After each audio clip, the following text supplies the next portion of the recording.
patuh, udah taat sama Allah gitu kan, udah sering beribadah, tapi masih aja miskin katanya gitu. Masih aja nggak punya duit katanya gitu kan. Nah itu menjadi pertanyaan tuh di anak-anak muda gitu ya. Ya mungkin di sisi umat Islam juga gitu kan. Nah, kita kayaknya ke masjid gak pernah absen, ya baca Quran one day one juz gak pernah absen, ya kan puasa Ramadan penuh gak pernah mokel, ya semua perintah Tuhan kita laksanakan, ya semua ritual kita lakukan, ya kan. Infak ya setiap Jumatan infak lah 2.000 gitu ya, tapi istiqomah gitu kan. Berbuat baik terus, ya sama orang tua berbuat baik, sama tetangga berbuat baik gitu. Tapi kenapa ya nasibnya gini-gini aja ya, nggak kaya-kaya gitu kan. Nah itu kan menjadi pertanyaan di masyarakat gitu. Dan pertanyaan ini, ya kan, pertanyaan ini dikonfirmasi sama ustadz-ustadz, ya kan? Dikonfirmasi sama ustadz-ustadz. Pernah nggak teman-teman yang ngelihat atau bahkan merasakan ya dirinya sendiri gitu ya, ketika punya masalah hidup nih, buka warung, warungnya nggak rame, buka toko, ya kan, tutup buka, bangkrut berkali-kali gitu ya, punya anak susah diatur, punya istri nggak pernah sepakat gitu ya, punya apa lagi, wah masalah keluarga, pokoknya punya masalah keluarga, punya masalah pekerjaan, punya masalah di sosial gitu, ya kan, kemudian datang kepada ustadz, ya ustadz saya ada masalah nih gitu. Masalah saya, kerjaan saya nih kacau, saya di kantor nih karena SP gitu kan, atau punya bisnis saya kacau nih ustadz, ya saya buka toko nggak rame nih, saya buka rumah makan sepi-sepi aja, saya punya barber nggak ada yang cukur gitu kan, saya punya bengkel lemah salib gitu ya, bannya nggak ada yang bocor. Ya, dan selalunya saja gitu ya, selalunya saja, sering sekali ya ustadz-ustadz tuh meresponnya seperti apa teman-teman ya. Biasanya ustadz-ustadz tuh apa yang ditanya kepada kita yang curhat lah istilah katanya kepada ustadz-ustadz itu, pertanyaan ustadz-ustadz tuh apa? Coba sholatnya dicek, sudah jamaah atau belum? Bener nggak teman-teman? Coba jawab di kolom komentar. Jawab di kolom komentar teman-teman.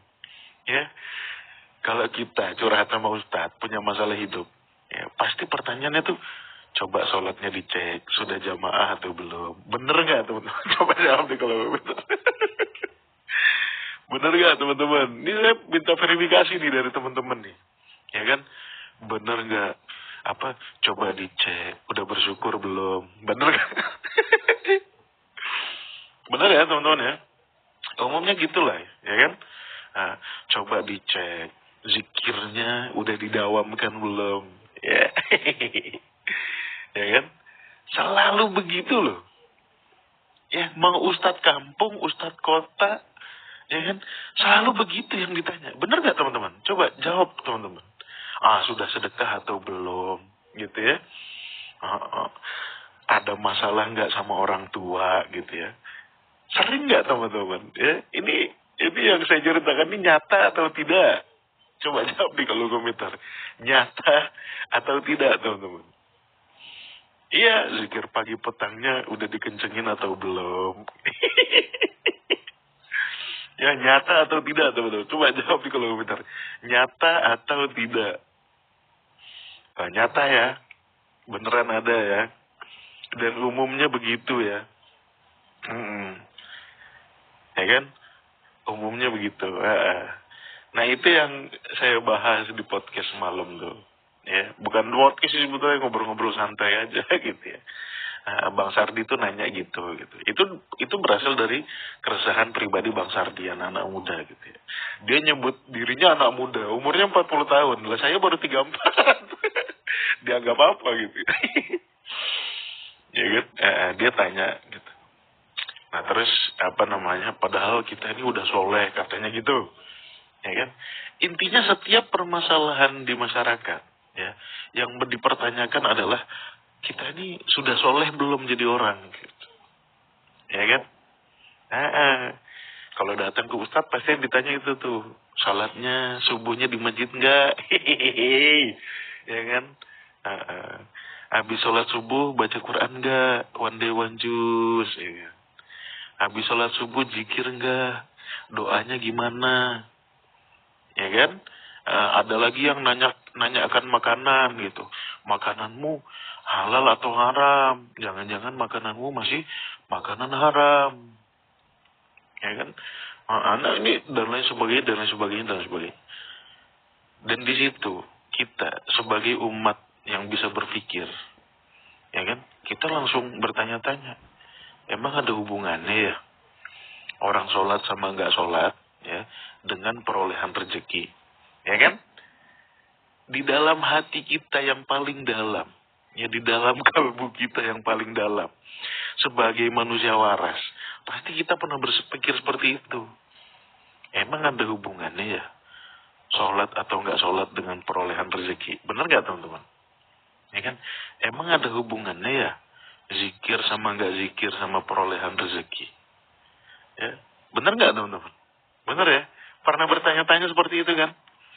Kenapa? Karena teman-teman melihat realitas. Realitasnya gimana? Realitasnya yang nggak sholat juga bisa kaya, yang nggak sholat juga bisa dapat kerja, ya kan? Yang nggak sedekah pelit juga bisa kaya, bener nggak? Yang nggak sholat subuh di masjid juga bisa sukses, gitu kan? Nah, di sini algoritma kita berpikir dibuat kacau balau. Siapa yang bikin kacau balau? Nggak tahu. Pokoknya oknum-oknum yang tidak bertanggung jawab aja yang bikin kacau balau itu. Ya. Di sini nih algoritma berpikir kita dibikin nggak karuan. Di satu sisi, ya kan, bahwasannya dihubung-hubungkan kegagalan kita, ya, kehancuran kita, ya, musibah yang menimpa kita, kerjaan kita, keluarga kita, itu semua dikaitkan sama, ya kan, hubungan ritual. Ya, dikaitkan semuanya sama ritual. Oh, berarti kalau kita kacau, ya ritual kita jelek. Ya kan? Nah, ini benar apa enggak nih? Dan itu jadi mindset umat Islam loh hari ini. Ya kan? Itu jadi mindset umat Islam hari ini. Ya, percaya nggak percaya, itulah mindset kita hari ini. Ya kan? Coba lihat YouTuber mukbang. Siaran makan. Mukbang itu artinya siaran makan. Ya, YouTuber food vlogger. Ya kan? Semuanya didesak untuk baca bismillah sebelum makan. Ya kan? Bismillahirrahmanirrahim. Ya kan? Kalau nggak baca bismillah nanti viewsnya nggak banyak. Ya kan? Orang-orang yang buka dagangan, ya kan? Buka dagangan, baca Al-Ma'surat. Ya, baca Al-Ma'surat.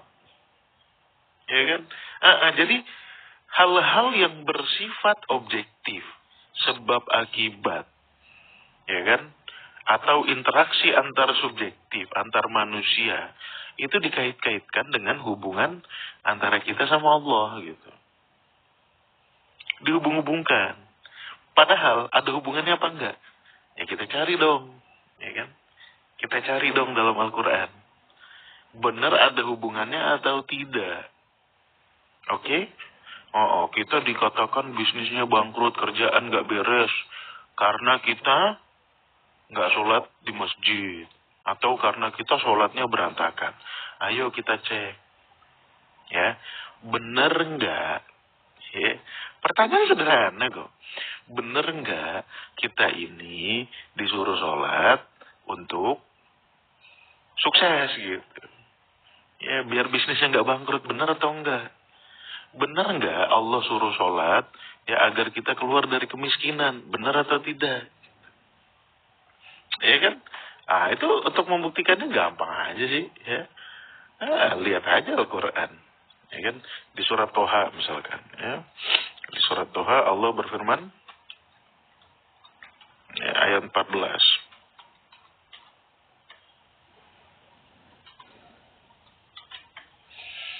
Ya. Misalkan aja di surat Toha ayat 14 ya. Nah, di situ kan Allah berfirman apa?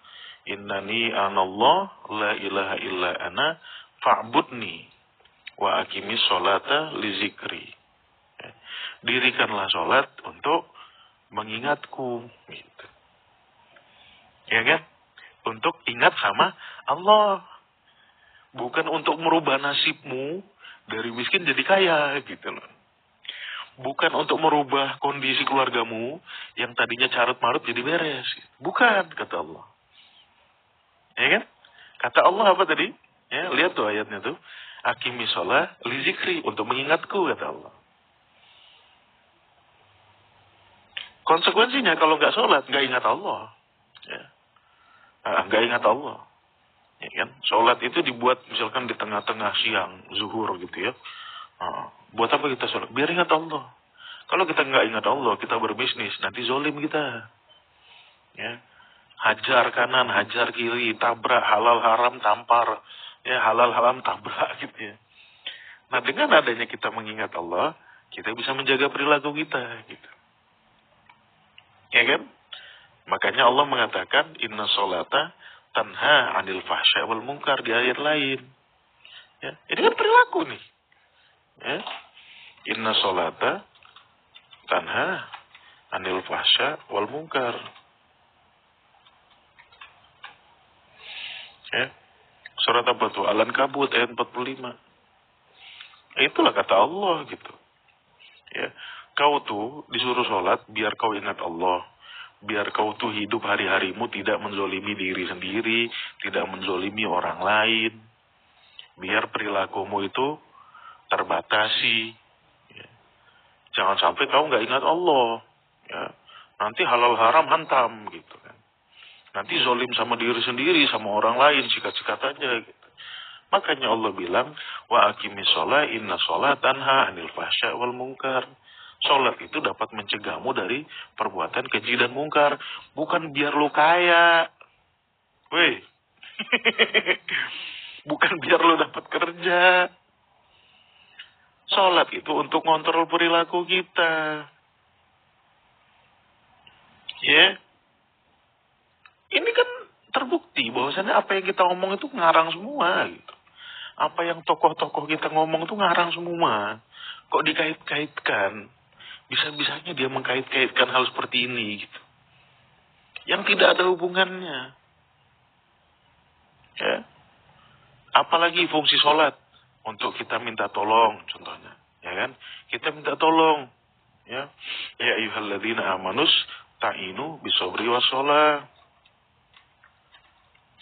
Alladzina amanu aklamaan ista'inu bisobri wassalah.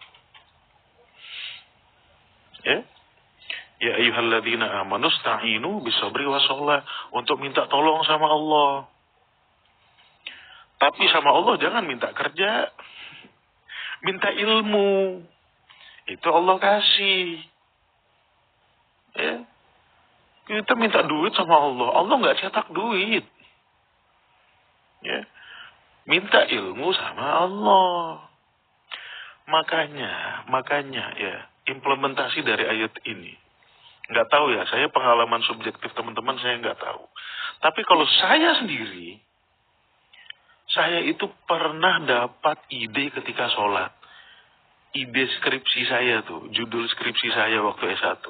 Itu dapatnya ketika sholat asar, ya, sujud terakhir. Ada nggak yang sama seperti saya? Pernah dapat ide ketika sholat. Atau minimal lupa naruh sesuatu, ingatnya pas sholat. Pernah nggak teman-teman? Coba. Pernah atau tidak? Pernah nggak teman-teman? Lagi mikirin sesuatu, dapatnya ketika sholat. Pernah nggak teman-teman? Sering, pernah. Pernah nggak? Saya sih sering gitu. Sekedar kunci motor lupa tuh. Pas sholat ingat. Pernah nggak teman-teman? Ya, pernah kan?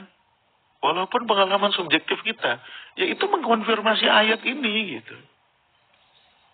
Ya. Kita disuruh Allah minta tolong dengan sholat. Artinya apa? Minta ilmu sama Allah. Ya. Sering ya teman-teman ya. Bahkan nggak jarang kita dapat ide ketika sholat. Gitu. Tapi sayangnya, ini saya pernah dengar nih. Saya sendiri yang pernah dengar nih. Ya. Sayangnya, ada ustadz yang ngomong, enggak, itu bisikan setan. Loh, kita dapat ide, kita dapat solusi atas masalah, dibilang dari setan. Ya. Minta dipangkong sama Tuhan gitu ya. Orang jelas-jelas loh, ya kan? Ada tuh yang ngomong dari setan, ada. Ustadz, Habib, siapa kayak? Cari aja tuh, teman-teman, cari aja di YouTube, di TikTok, cari aja tuh. Ada yang bilang kayak gitu. Kalau kita dapat ide ketika sholat, ya dapat solusi permasalahan ketika sholat, itu dari setan gitu. Buset. Kaget saya. Ya, udah jelas-jelas Nabi. Ya, Nabi nih. Katanya kan ada sholat sunnah istikharah, ya kan? Ada sholat sunnah apa tuh namanya? Istikharah. Sholat istikharah itu apa sih? Coba jawab di kolom komentar. Sholat istikharah itu artinya apa sih? Buat apa sih Nabi sholat istikharah? Coba jawab di kolom komentar. Ya, teman-teman tahu kan sholat istikharah? Tahu ya? Buat apa sih Nabi sholat istikharah tuh? Minta pilihan terbaik. Minta ilmu. Minta petunjuk. Ya, minta solusi gitu. Ya kan? Ada lagi selain sholat istikharah, sholat hajat. Tahu nggak teman-teman? Sholat hajat, ya kan? Tahu nggak sholat hajat? Ya? Untuk apa Rasulullah sholat hajat? Ya kan?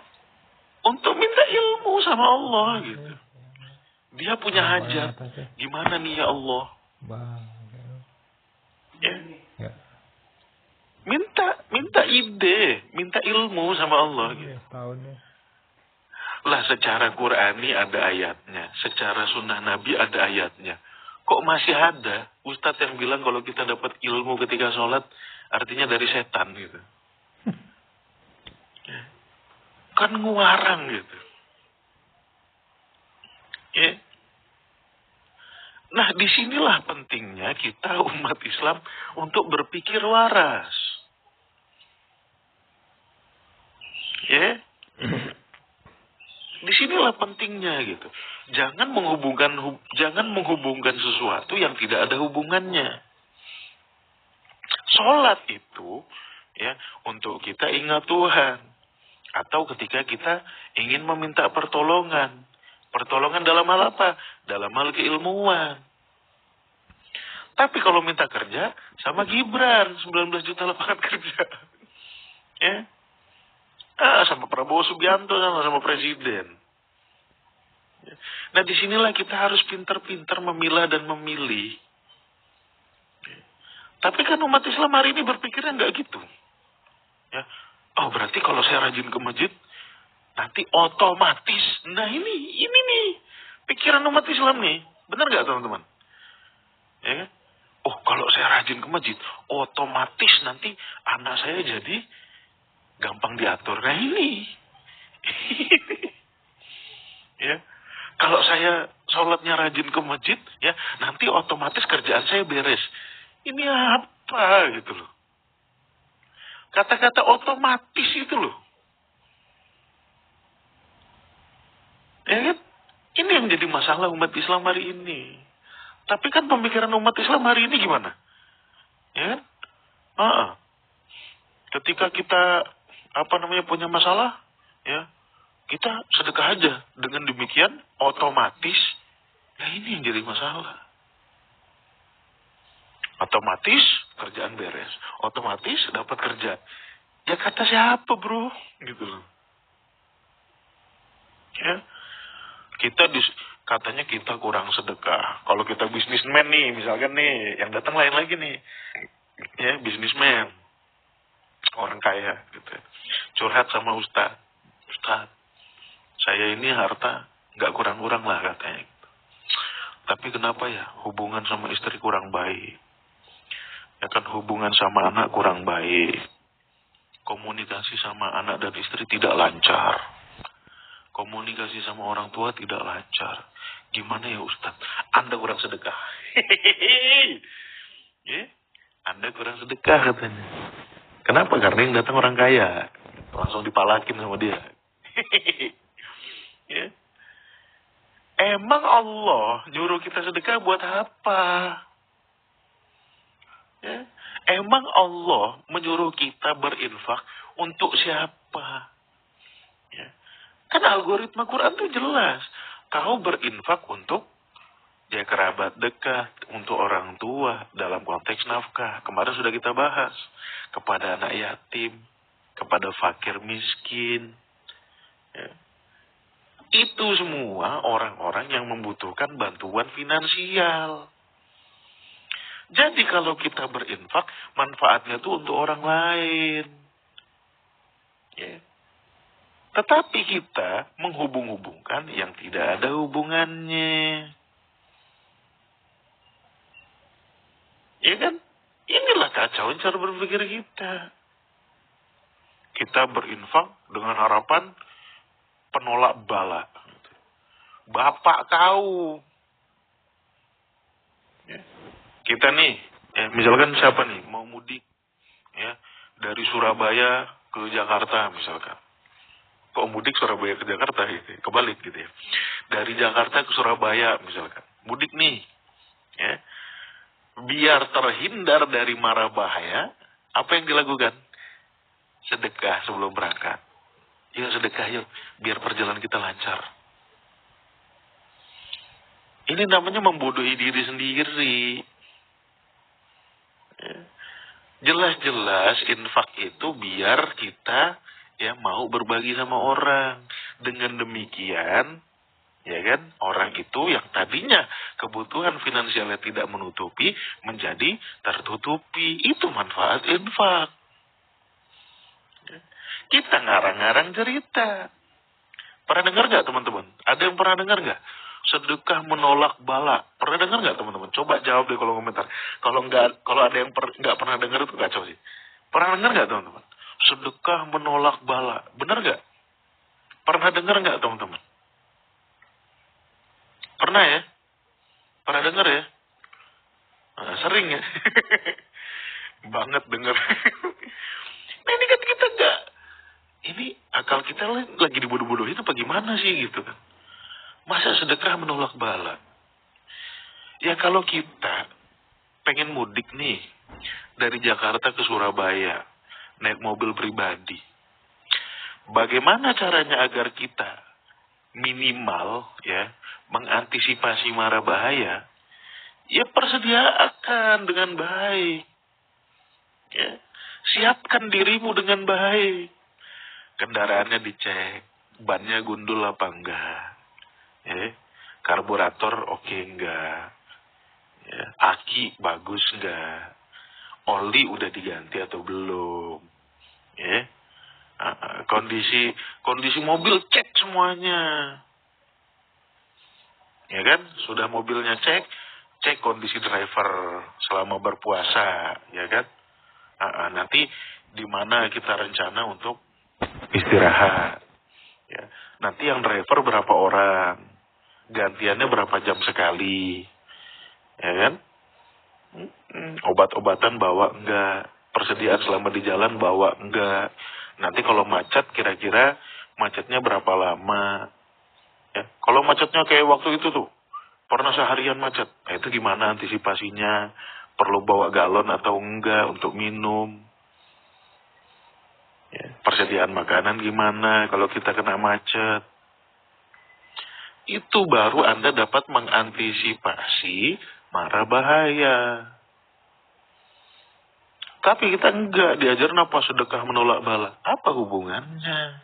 Tuhan nyuruh sedekah itu apa tujuannya? Kok kita ngarang-ngarang sendiri?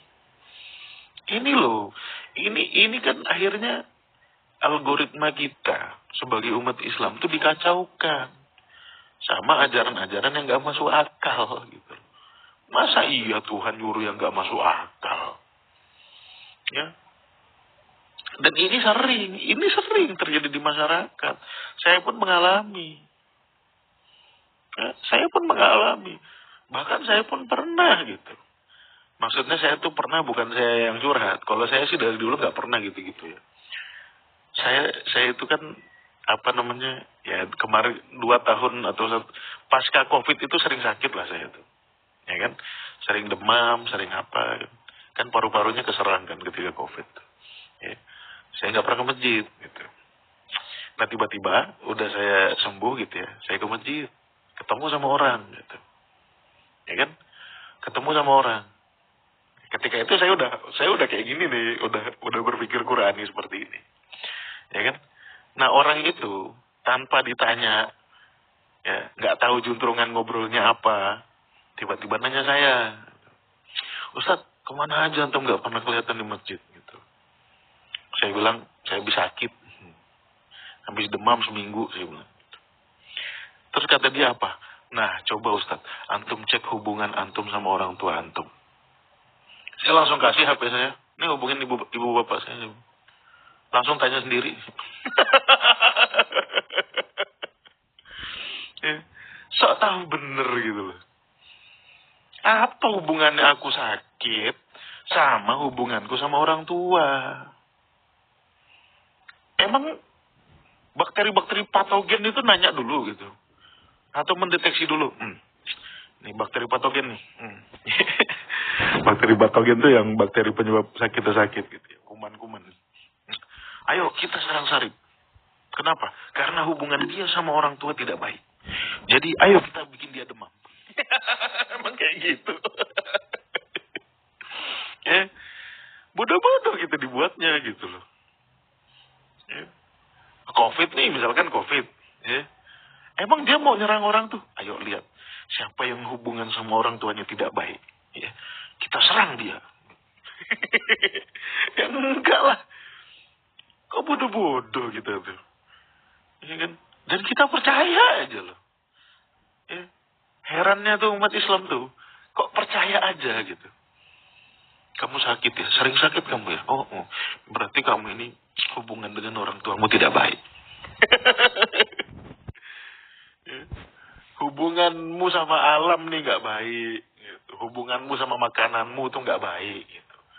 Ya, makanya bisa terkena penyakit. Antibodimu yang tidak baik. Kamu kena Nah jadi kita tuh diajak untuk berpikir syaitani gitu. Diajak untuk berpikir ilusif. Ya kan? Kembali lagi ke materi kemarin sebetulnya. Ya kan? Silakan hubungkan masing-masing dengan materi kemarin. Ya kan? Selalu itu kita mencari sesuatu yang nggak ada hubungannya. Ya kan? Nah, menjawab pertanyaan semalam itu di podcast gitu kan. Kita ini udah soleh bang ya, kenapa kok nggak kaya-kaya? Katanya kan innal ardo yarisuha ibadiyah solihun. Nah, kita coba buka ayatnya. Saya tahu tuh ayatnya tuh. Ya. Yarituha ibadi. Nah, ini. Ya. Coba lihat ayatnya teman-teman. Walakot katab nafiz zabur. Udah di zabur lagi. Mimba dzikri. Ya. Walakot katab nafiz zabur. Ya. Telah kami tetapkan di zabur. Mimba dzikri, setelah mengingatkan orang-orang itu. Annal ardo yarituha ibadiyah as-solihun. Bahwasannya bumi ini ya akan diwariskan kepada hamba-hambaku yang soleh gitu kan. Nah kita ini udah soleh-soleh kok, tapi kayaknya nggak mungkin ya kita mewariskan bumi ini. Nah inilah yang saya bilang, makanya semalam itu muncul kata-kata saya itu. Emangnya Al-Quran itu cuma diturunkan untuk orang Islam sih? Emangnya Al-Quran itu cuma diturunkan untuk orang yang beriman? Al-Quran itu diturunkan untuk siapa? Untuk seluruh manusia, hudan linnas. Makanya cara berpikir kita, ya, jangan dikungkung dengan cara berpikir kelompok. Kelompok siapa? Kelompok kita ini yang ngaku muslim gitu. Geng-gengan kita ini gitu. Ya. Nah, jadi maksud ayat itu soleh itu apa, Ustaz? Ya kan? Kan sudah jelas sekali. Apa makna soleh? Ya? Soleh. Ya. Solihun. Ya, bahasa Qurannya solihun. Ya. Apa sih akar katanya solihun? Solihun dari kata soluha. Ya, sod, lam, ha. Ya. Apa sih? Apa sih makna dasar dari soluha? Soluha itu artinya ya perbuatan menuju ke arah yang lebih baik. Ya. Ini makna kata solih. Jadi kita menganggap solih itu ngukurnya pakai sholat gitu. Ya kan? Kalau sholatmu 5 waktu sudah ke masjid, kamu soleh. Padahal ukuran soleh bukan itu. Ukuran soleh itu ya sejauh mana kamu berperilaku dalam hidupmu ya mengarah kepada arah yang lebih baik. Ini patokan kamu tuh soleh atau tidak. Ya. Contoh sederhana.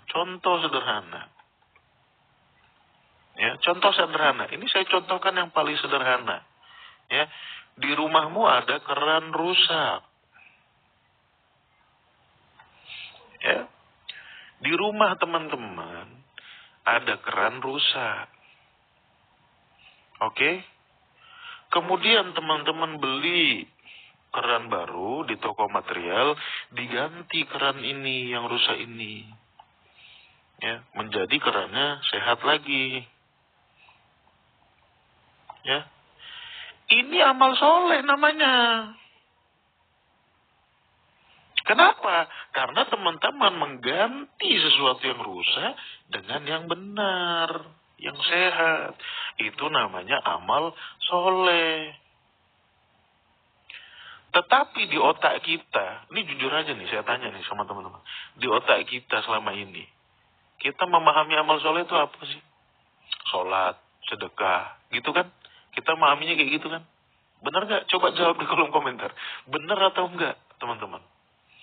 Kita selama ini menganggap amal soleh itu sholat, zikir, baca maksurat. Benar nggak? Coba jawab di kolom komentar. Ritual, pokoknya ritual gitu. Benar nggak teman-teman? Benar kan? Nah itu loh. Itulah yang saya jadikan judul pada live pagi hari ini. Quran tuh nggak cuma diturunkan untuk orang Islam. Ya. Tetapi diturunkan untuk seluruh manusia. Ya. Jadi pahamilah istilah-istilah dalam Al-Quran dengan pemahaman yang lebih universal. Ya. Contoh lagi, ini contoh sederhana ya. Contoh lagi, di satu desa nggak ada listrik. Di satu desa nggak ada listrik. Ya. Kemudian teman-teman yang kerja di PLN merasa ini perlu dipasang listrik, akhirnya dipasanglah listrik. Ya, sehingga desa itu yang tadinya gelap gulita, nggak ada penerangan, yang nggak ada listrik, menjadi desa yang terang benderang. Ini namanya amal soleh, bro, sis. Ya. Jadi jangan persempit makna istilah Qur'aninya. Wah, amal soleh itu zikir 1000 kali. Loh enggak, ini amal soleh. Ya, desa yang tadinya nggak ada listrik menjadi desa terang. Ini amal soleh. Ya, ada satu lagi. Ya, istilah yang kita tuh kacau balau memahaminya. Ya, apa? Ya? Fardu kifayah, buset. Fardu kifayah. Coba perhatikan ini teman-teman. Ini kritis, ini kacau banget. Fardu kifayah. Ya, fardu kifayah. Coba sekarang saya tanya sama teman-teman deh. Nah, sebelum saya ngomong. Kalau teman-teman mendengar kata-kata fardu kifayah, apa yang terbesit dalam pikiran teman-teman? Coba jawab di kolom komentar, saya tungguin. Kalau saya mengatakan fardu kifayah, apa yang terbesit dalam pikiran teman-teman? Apa ini satu-satu? Berkaitan orang meninggal dunia. Hehehe. Ayo, coba teman-teman, nyolatin mayit. Ayo, coba jawab. Ayo, yang banyak jawabnya. Ya, sholat jenazah. Ya, orang mati. Pasti nggak jauh-jauh dari orang mati aja kalau ngomongin fardu kifayah. Takziah, ya, ngurusin jenazah, mandiin jenazah, ya, memperdalam ilmu agama. Jadi pemahaman kita tentang apa yang Allah sampaikan, tentang apa yang Rasulullah tekankan, ya, itu bergesernya jauh banget. Ya, kita sempitin sejauh-jauhnya. Ya kan, fardu kifayah itu apa sih? Ya, nih, saya kasih contoh ya. Fardu kifayah yang di era kita ini, ya, fardu kifayah di era kita ini. Contohnya tadi itu, ya, di satu kota harus ada yang bisa ngurusin listrik. Itu namanya fardu kifayah. Di satu kota harus ada yang bisa menjadi dokter. Itu namanya fardu kifayah. Ya, di satu kota ya harus ada orang-orang yang berperan sebagai insinyur. Ini namanya fardu kifayah. Ya, nggak harus semua. Yang penting ada PLN. Yang penting ada dokternya. Yang penting ada insinyurnya. Yang penting ada gurunya. Ya. Inilah pandangan Rasulullah tentang fardu kifayah. Tetapi pandangan kita tentang fardu kifayah gimana? Hanya terkait sholat jenazah. Hanya terkait pemprosesan jenazah. Bayangin loh. Ya. Yang asalnya fardu kifayah itu, ya, secara definisi apa sih? Suatu kewajiban yang runtuh, ya, yang gugur kalau sudah dilakukan oleh beberapa orang. Di zaman sekarang wajib nggak ada dokter di dalam satu kota? Ya wajib. Wajib nggak ada insinyur? Wajib. Wajib nggak ada yang ngerti listrik elektro? Ya wajib. Wajib nggak ada guru? Ya wajib, gitu loh. Jadi petani, ya, wajib, ini fardu kifayah jadi petani itu. Apalagi sekarang, ya, perlu ada ahli mekanik nggak kayak Mas Alif gitu ya? Ya harus ada gitu, ini fardu kifayah gimana sih?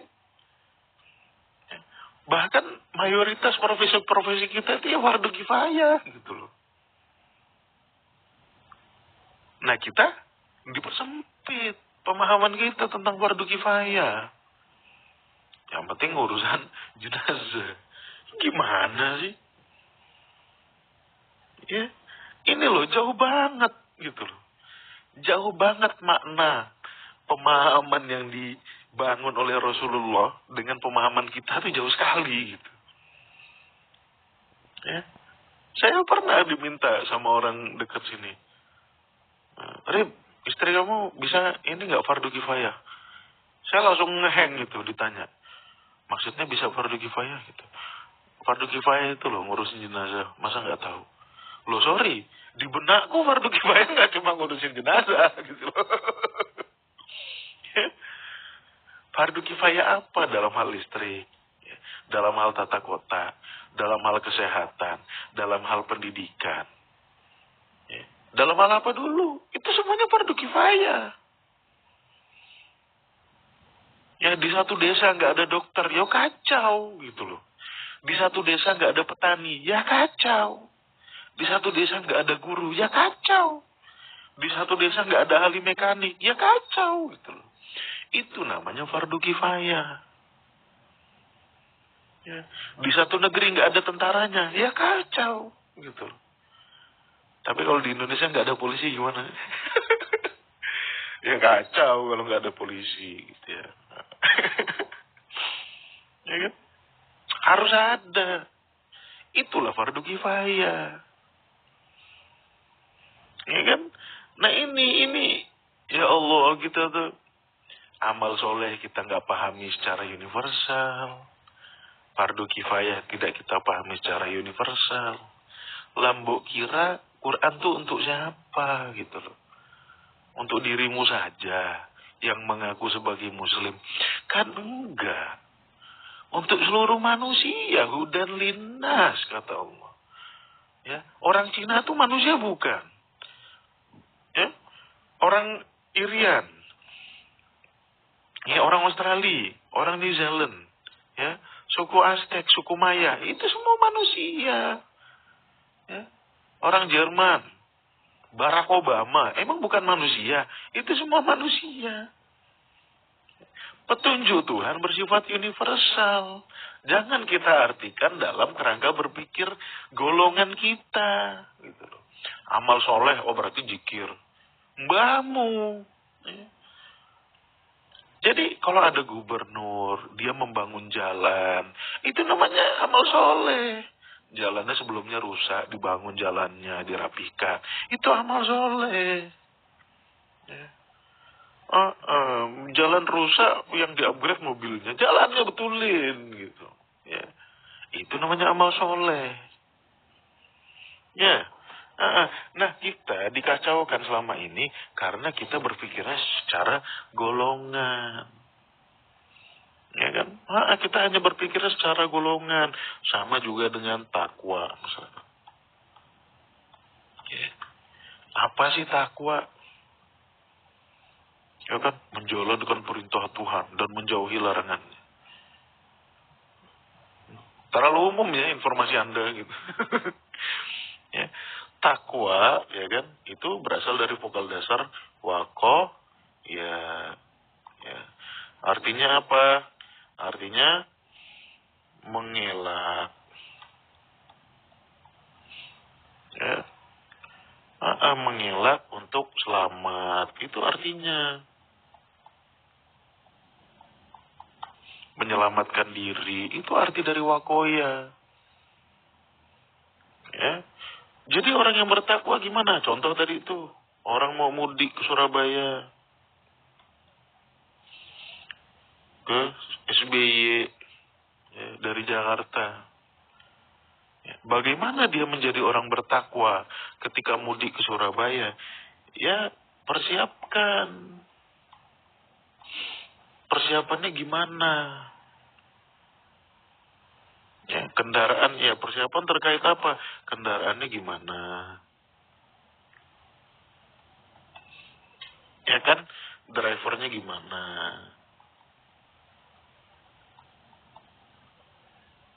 Apalagi, persediaannya gimana?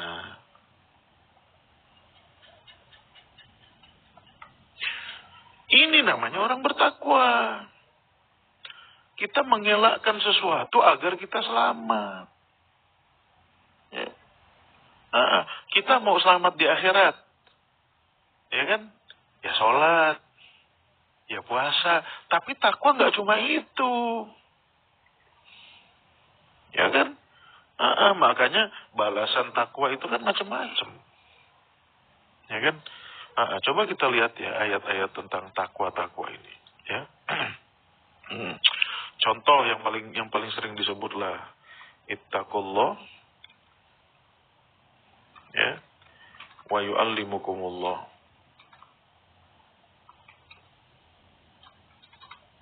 Ya. Sebelum saya klik search, ya. Pernah nggak teman-teman dengar ya ceramah gitu?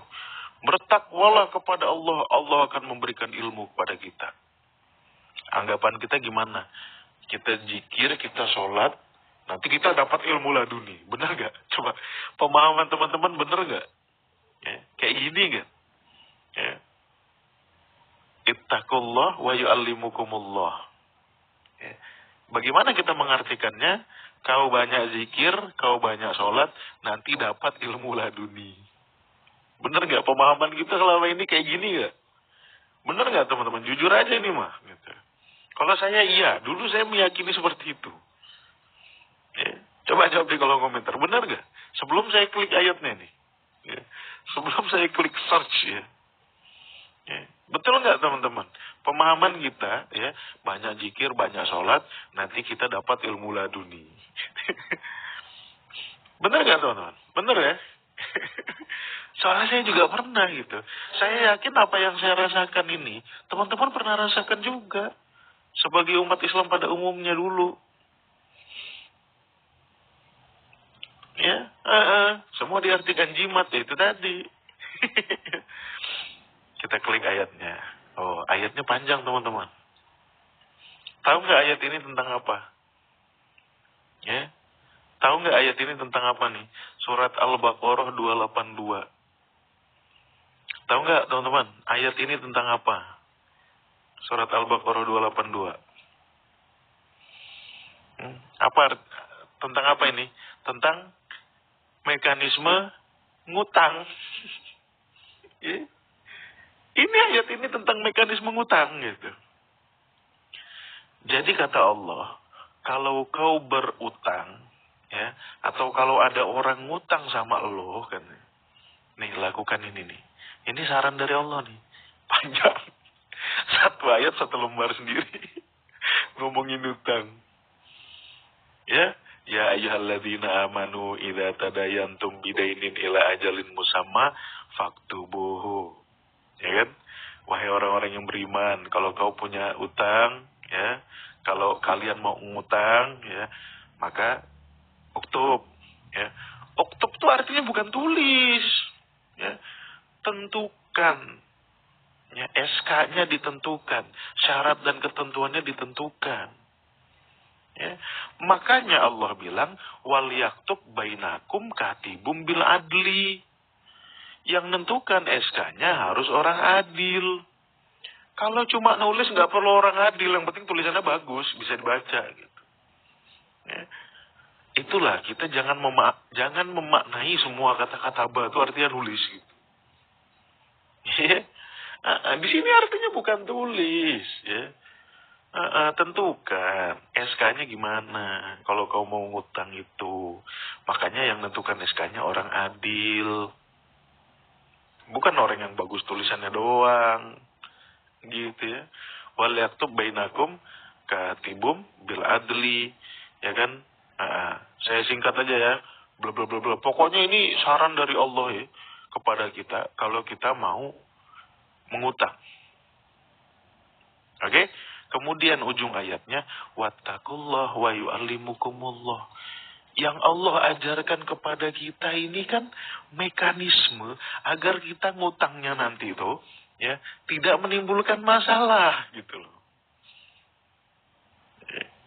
Agar kita ya baik yang berutang atau yang diutangin ini tidak renggang nanti hubungan persaudaraannya gitu loh. Makanya Allah ngatur. Makanya Allah nyuruh kita bertakwa. Dengan kita bertakwa, kita akan dapat ilmu pengetahuan. Contoh, kita mau bisnis. Kita kan tentukan sama orang itu. Oke, aku sama kau kita bersyarikat ya. Nah, ketentuannya gini. Nah, kalau kita bertakwa, ya, nanti kita akan tahu tuh. Ya, apa-apa saja sumber masalah dan bagaimana mengantisipasinya. Itu makna ittaqullah wa yu'allimukumullah. Ya. Jadi ittaqullah wa yu'allimukumullah itu bukan ya, aku mau pinter bisnis nih, aku rajin-rajin aja tahajud. Ya, yang penting ritual atau baca maksurat, ya, atau sholat duha. Ya nggak ada hubungannya. Ya kan? Kalau kau mau bisa berbisnis, ya belajar. Ikuti seminar. Ya.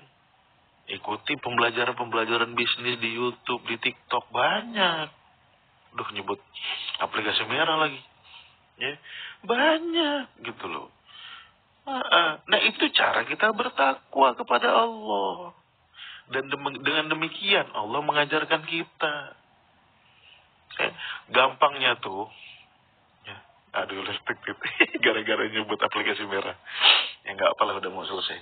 Ya gampangnya tuh, ya kan, kita itu kejar dulu sunnatullahnya gitu, walaupun sunnatullah dalam makna yang salah yang saya gunakan ini. Kejar dulu sunnatullah, nanti kita akan dapat. Ya, Ar-Rahman Allamal Quran, siapa yang ngajarin kita Quran? Allah langsung? Ya kan enggak. Ya, bodoh-bodohnya kita gitu. Ya, tetapi dengan kita belajar, inilah makna dari takwa. Ya. Ittaqullah. Ya, artinya ini biar kita mau ya kan memikirkan segala sesuatu, ya. Kita mengeliminir segala sesuatu yang dapat menjadikan kita gagal. Itulah takwa. Jangan cuma diartikan zikir, sholat. Ya, ingat Quran itu diturunkan untuk seluruh manusia. Ajarannya bersifat universal. Ya. Kalau kita ngajarin kayak gini-gini ke orang Chinese, ya, ke orang non-Muslim, apa nggak langsung beriman ya? Tuhan ngajarin kita takwa, bro. Apa itu takwa? What is takwa? Gitu. Misalkan orang Inggris, takwa is to eliminate, gitu. To eliminate. What makes you fail gitu misalkan. Oh, is that takwa? Oh, I believe in your God kan. Gitu. Ya. Tapi kan kita takwa. Gimana tuh takwa? Kita dengan berzikir kepada Allah. Gimana ada urusannya? Ya. Jadi gitu teman-teman ya. Kembali lagi, jadi jangan kita memahami seluruh istilah dalam Al-Quran tuh cuma dalam kacamata golongan kita. Ya secara KTP, jangan. Pahami secara universal. Amal soleh, takwa. Ya, apalagi?